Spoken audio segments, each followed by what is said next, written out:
c'est de la vie, source de toute sagesse, source de tout mon réconfort. Avant le commencement, il était la grande fontaine d'amour, la grande pensée éternelle.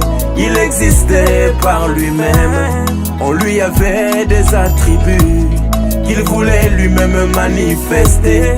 Au travers de la parole, il s'est mis à créer. Que la lumière soit, et la lumière fut.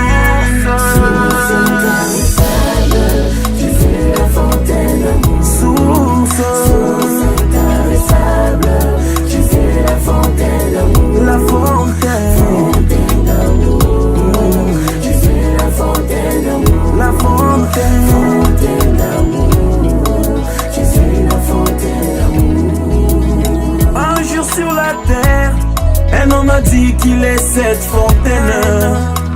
Il était assis tout près de la femme samaritaine pour discerner ses pensées, car il avait compris qu'elle avait soif.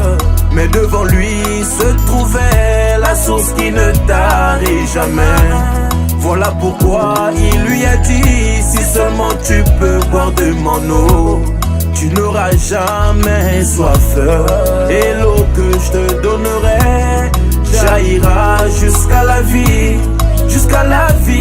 éternelle.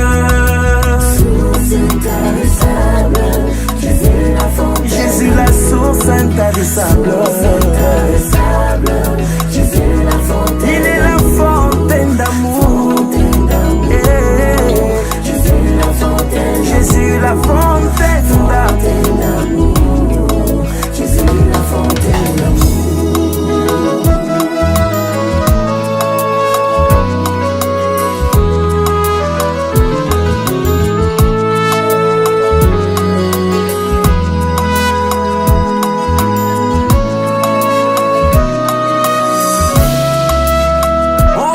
Du soir, tu as déployé tes ailes.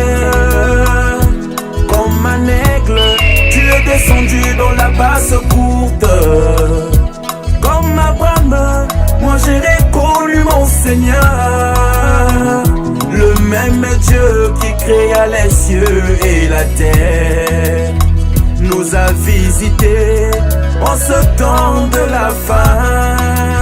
À travers un prophète, le prophète de mon jour, il pouvait discerner les pensées même du cœur, pour nous montrer, il s'agit bien de cette fontaine.